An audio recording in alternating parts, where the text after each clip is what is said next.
गांधी की जानिब से एक प्रेस कॉन्फ्रेंस का एहतमाम किया गया। राहुल गांधी ने कहा कि मैं किसी चीज से नहीं डरता और आप मुझे जेल में डाल दें।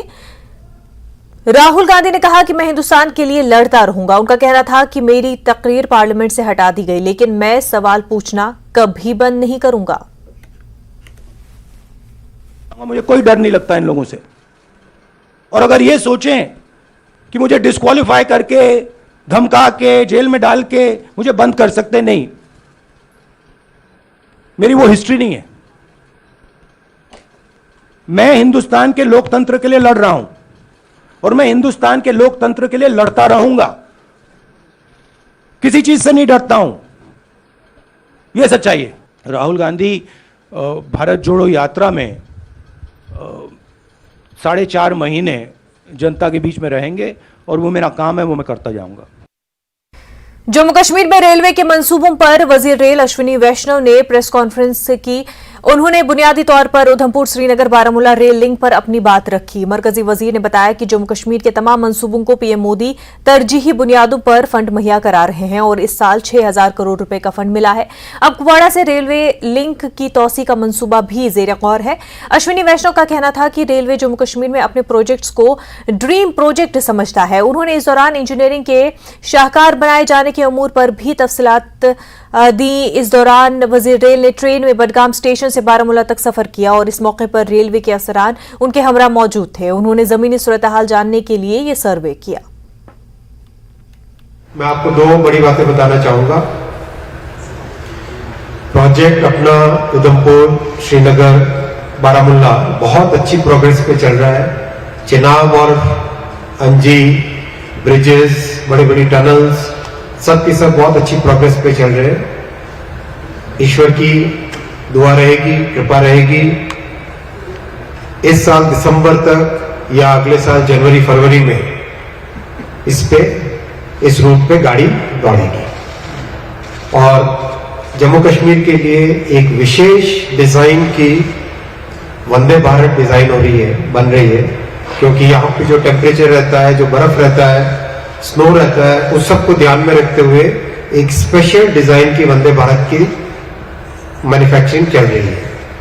तो जैसे ही ये लाइन ओपन होगी 2024 में, 2024 के मिडिल में कभी ना कभी आपके यहाँ भी बहुत जल्दी वंदे भारत आएगी और स्पेशली डिजाइन आएगी, जैसे कि उसकी हीटिंग अच्छे से रहे, सब प्रॉब्लम्स उसमें किसी तरह की नहीं आए। तीसरा पॉइंट, जम्मू कश्मीर के हर एक छोटे से छोटे गांव हो, बड़े से बड़ा शहर हो, हर जगह टेलीकॉम की फैसिलिटी, 4G 5G की फैसिलिटी, उसकी कंप्लीट प्लानिंग हुई है। कई जगह काम चल रहा है और A to Z गांव तक, A to Z विलेज तक टेलीकॉम टावर लगेगा। ऑप्टिकल फाइबर की फैसिलिटी जम्मू कश्मीर के कोने कोने में पहुंचेगी। माननीय प्रधानमंत्री श्री नरेंद्र मोदी जी का जम्मू कश्मीर के लिए बहुत बड़ा विजन है।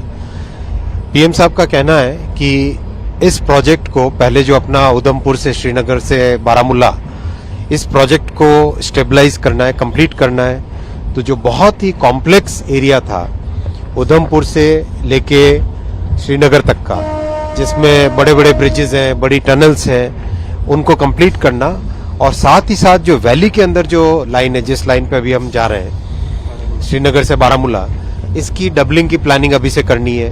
साथ ही साथ इस लाइन से 3 और कनेक्शंस अपने को लेने हैं। इसमें काफी काम हुआ है और साथ ही साथ अभी देखा मैंने इलेक्ट्रिफिकेशन भी करीब करीब कंप्लीट हो गया है। तो इसको और आगे बढ़ाना हमें, यह है पहलगांव, दूसरा शोपियां और तीसरा कुपवाड़ा, और बारामूला से आगे LOC की तरफ और रेलवे लाइन को बढ़ाना। इन सब चीजों के बारे में आज डिटेल डिस्कशन होगा। LG साहब के साथ, होम मिनिस्ट्री के साथ बातचीत करके इन सब प्रोजेक्ट्स का आगे प्लानिंग की जाएगी। बिल्कुल जैसा फीडबैक आया है सभी से, बहुत ही फायदा हुआ है इस रेलवे लाइन के कमिश्निंग होने से, चालू होने से। बहुत सारा ट्रैफिक मूवमेंट हो रहा है, लोग मूवमेंट कर रहे हैं, अपना सामान इधर से उधर ले जा सकते हैं। अभी थोड़ी देर पहले और चर्चा हुई, टेक्निकल डिस्कशन हुए कि इसकी कैपेसिटी को कम से कम 30-35% बढ़ाया जाए। उसके लिए जो टेक्निकल पॉइंट्स हैं IBS लगाने का, वो सब भी आज हुए डिस्कस और बहुत जल्दी उसकी प्लानिंग करके उनको इम्प्लीमेंट किया जाएगा। और एक और नया चालू करेंगे, जैसा देश के कई हिस्सों में चालू हुआ है, छोटे से छोटे हैंडीक्राफ्ट बनाने वाला व्यक्ति एक्सपोर्ट कर सके अपने सामान को, छोटे पार्सल को, उसकी फैसिलिटी भी कश्मीर के लिए लेकर। उधमपुर श्रीनगर बारामूला की जो आखिरी लिंक थी 111 किलोमीटर की कटरा से बानिहाल वाली, वो अब दिसंबर जनवरी में तैयार होगी। मतलब ये कि ये पूरा प्रोजेक्ट 272 किलोमीटर का अब मुकम्मल होने जा रहा है और कश्मीर पूरी तरह अब दिल्ली और दीगर जो मुल्क की रियासतें हैं उनके साथ कनेक्ट हो पाएगा। इस रास्ते में एक इंजीनियरिंग मार्वल जिसे कहते हैं, सबसे ऊंचा रेलवे ब्रिज जो ईफल टावर से भी तकरीबन 34 मीटर ऊंचा है, वो भी अब बन के तैयार है। और रेलवे वज़ीर ने बाकायदा ऐलान कर दिया कि दिसंबर की आखिर तक या जनवरी की शुरुआत में ये रेल लिंक बाकायदा ट्रैवलर्स के लिए, मुसाफिरों के लिए तैयार होगी और इस पे सफ़र होगा। इससे न सिर्फ जम्मू कश्मीर की जो इकॉनमी है, यहाँ की मईशत है, वो उसको बढ़ावा मिलेगा, बल्कि लोगों को बड़े पैमाने पे आराम मिलेगा जिन्हें कौमी शाहरा नेशनल हाईवे की वजह से काफ़ी परेशानियां हो रही थी। अब जो एक्सटेंड करने की, कुपवाड़ा के लिए एक्सटेंशन की बात है, उसके बारे में हालांकि वज़ीर ने साफ तौर पे नहीं कहा, उसका ऐलान भी कई बार हो चुका है। और उन्होंने इतना ज़रूर कहा कि यहाँ पे इस प्रोजेक्ट पे ये काम मुकम्मल होने के बाद जब दिसंबर जनवरी में इस पे ट्रेन सर्विस शुरू होगी, उसके बाद जो आगे प्रोजेक्ट्स हैं उन पे काम शुरू किया जाएगा। जहांगीर अजीज़ के साथ Shabbir Ahmed, news 18 Srinagar. Banihal Srinagar Baramulla rail link अब कटरा से बानिहाल के आखिरी हिस्से के साथ मुकम्मल हो गया है, जो रवा साल दिसंबर या जनवरी 2024 में शुरू किया जाएगा।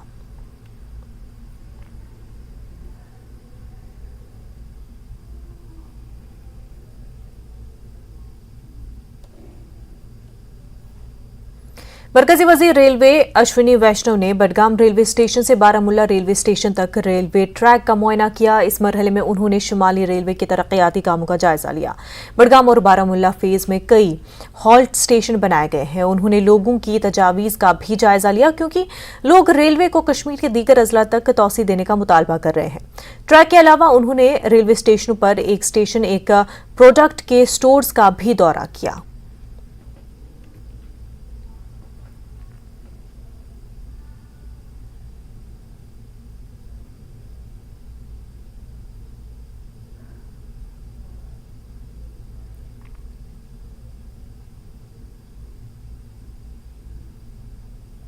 लेहमनाली हाईवे आज खोल दी गई है। ये अहम सड़क खित्ते लद्दाख को पूरे मुल्क से जोड़ती है।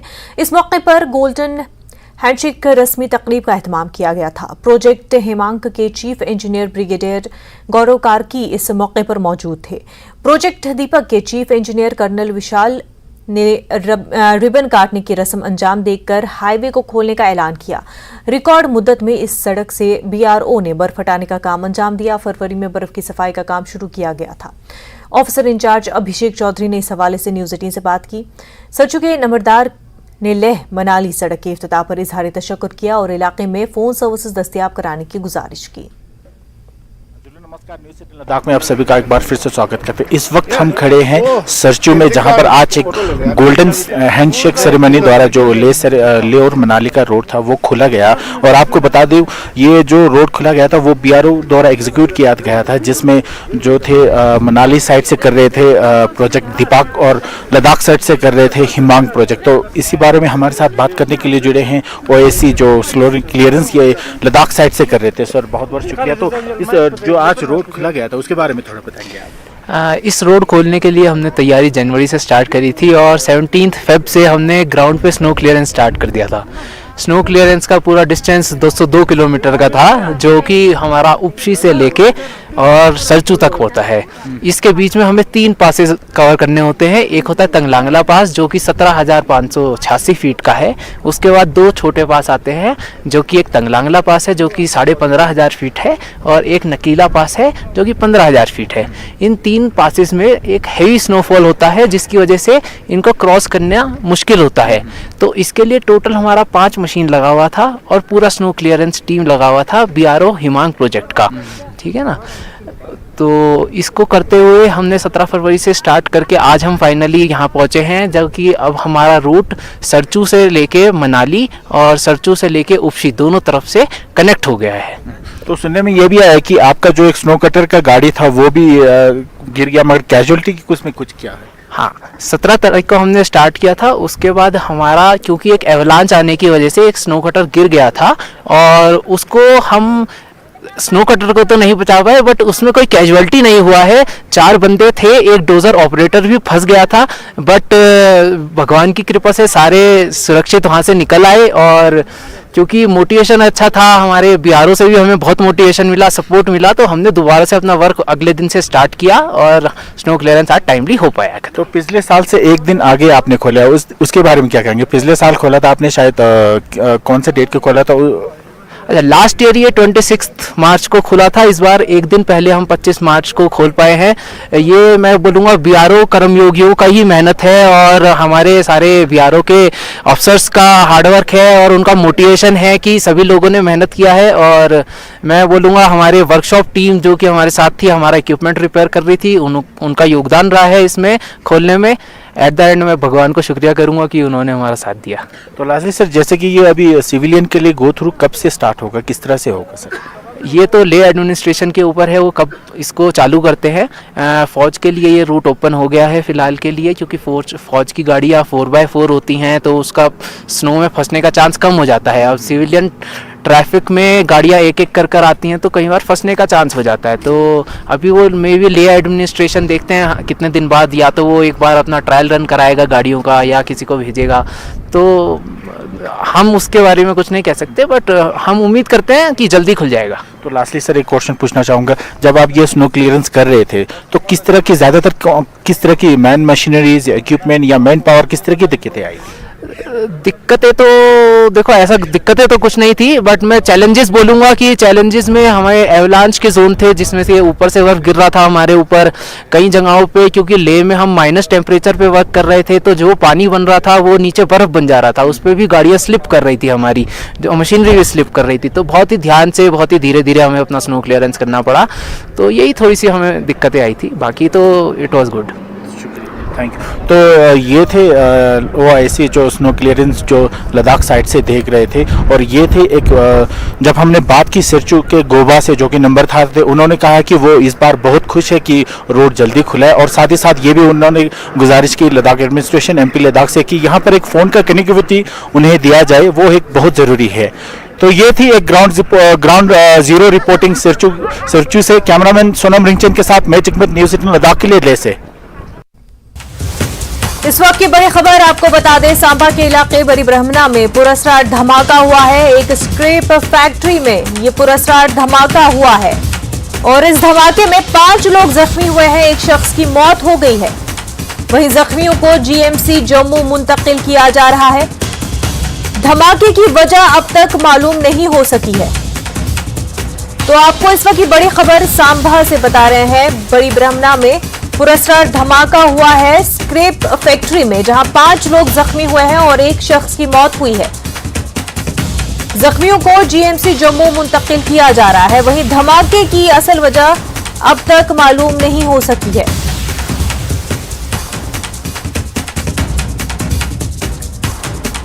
हमारे नुमाइंदे शाम इस वक्त हमारे साथ जुड़ चुके हैं। शाम, ये धमाके को लेकर के जिसमें 5 लोग जख्मी हुए हैं और एक शख्स की मौत हुई है, इसको लेकर के अभी तक आपके पास क्या कुछ इन्फॉर्मेशन है?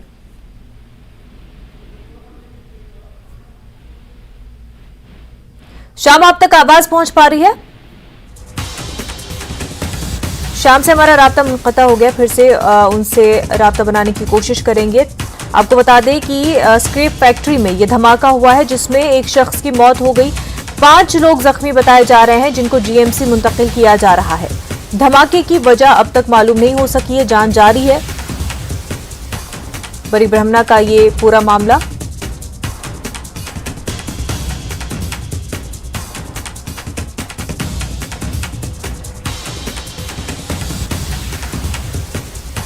स्क्रेप फैक्ट्री में किस वजह से ये धमाका हुआ, जिसमें 5 लोग न सिर्फ जख्मी हुए हैं बल्कि एक शख्स की मौत भी हुई है। शाम हमारे साथ जुड़ गए हैं। शाम, इस पूरे मामले को लेकर के तफसीलात बताएं। जी मुनेजा, ये आपको मैं बताते चलूं कि सांबा जिला का जो बड़ी ब्रह्मणा इलाका है, बड़ी ब्रह्मणा जो इंडस्ट्रियल एरिया, वहाँ पे एक इंडस्ट्री जो सुभाष गुप्ता एंड सन्स नाम से है, वहाँ स्क्रैप जो है वो इकट्ठी की जाती थी और उसके बाद उनको सारा भट्टी में डाला। तो उसी पूरे काम के दौरान वहाँ एक जो खबर आई है वो हमारे पास जो पहुंची है कि ब्लास्ट हुआ है अंदर, और ये धमाका जो है बहुत बड़ा धमाका था, जिसमें एक व्यक्ति की जो है जो लेबर थे अंदर, जो एक व्यक्ति की जो है वो मौके पे ही मौत हो गई और 4 से 5 लोग जो है वो घायल बताए जा रहे हैं। तो ये बताते चलूंगी आपको कि ये बड़ी ब्रह्मणा का वो इलाका है जहाँ इंडस्ट्रियल इलाका है, वहीं अंदर काम चल रहा था जैसे रोजाना की तरह। तो उसी दौरान जो कंपनी के जो मजदूर थे वो काम कर रहे थे और काम के दौरान जो स्क्रैप होता है, लोहा इकट्ठा जो किया जाता है, उसको पिघाला जाता है, एक भट्टी में डाला जाता है। तो उसी पूरे दौरान ये ब्लास्ट जो है वो हुआ इलाके में, जो गेट नंबर 4 बड़ी ब्रह्मणा का है उसी इलाके में हुआ। और उसके जैसे ही धमाके की आवाज इतनी ज्यादा थी कि वहाँ आसपास के लोग जो हैं वो घबरा गए और उसके बाद वहाँ पे भगदड़ सी एक जो मच गई कि उसके बाद पुलिस को सूचित किया। पुलिस जो बड़ी ब्रह्मणा पुलिस टीम है वो वहाँ पे पहुंची। उसके बाद देखा वहाँ पे कि जो लोग इंजर्ड थे उनको रेस्क्यू करने की कोशिश की गई कि इनको जल्दी इलाज के लिए उपचार के लिए पहुंचाया जाए। और उनको जहाँ से जो अभी तक जानकारी निकल कर सामने आ रही है, उनको जीएमसी जो है वो लिया जा रहा है, जम्मू में गवर्नमेंट मेडिकल कॉलेज में लिया जा रहा है और पुलिस वहां पे मौके पे पहुंची है। और ये अभी तक जो जानकारी पूरी निकल कर सामने आई है मुनेजा। बिल्कुल, 5 लोग जख्मी हुए हैं और उनको जीएमसी जम्मू मुंतकिल किया जा रहा है। तो काफी पुरस्कार ये धमाका सांबा से बड़ी ब्रह्मणा में ये मामला पेश आया है। बेहद शुक्रिया शाम तमाम तर तफसीलात के लिए। आगे बढ़ते हैं। जम्मू श्रीनगर नेशनल हाईवे को लैंडस्लाइडिंग की वजह से बंद कर दिया गया था। जिला रामबन के मोहर कैफेटेरिया के पास भारी मिकदार में पत्थर हाईवे पर गिर गए थे। जिला रामबन में बालाई इलाकों से हाईवे पर पत्थर गिरने की वजह से हाईवे को आर्जी तौर पर बंद कर दिया गया था। ओहदेदारों ने हाईवे से पत्थर हटाने के बाद मोरा रामबन, रामसू और शीर बीबी ब्लॉक में हाईवे को ट्रैफिक के लिए बहाल कर दिया है। फंसी हुई गाड़ियों को आगे बढ़ने की इजाजत दे दी गई है। जम्मू कश्मीर में मौसम का मिजाज फिर एक बार बदल चुका है। गुलमर्ग, कंगडोरी और फरवट में बर्फबारी हुई। भलीसा और बानिहाल में भी भारी बर्फबारी हुई, जिसके नतीजे में पूरे खिते में पारा काफी गिर गया। खराब मौसम के चलते जम्मू कश्मीर के कई अजला में वार्निंग जारी की गई और बर्फानी तोदे गिराने का खतरा है। 3000 फुट से ऊंचे पहाड़ों से तोदे गिरने का इम्कान है। उधर कटरा में भी बर्फबारी हुई है। वैष्णो देवी मंदिर के तरिकोटा पहाड़ पर बर्फबारी हुई। यहां बालाई इलाकों में हल्की बर्फबारी होने के बाद मौसम काफी सर्द हो गया है।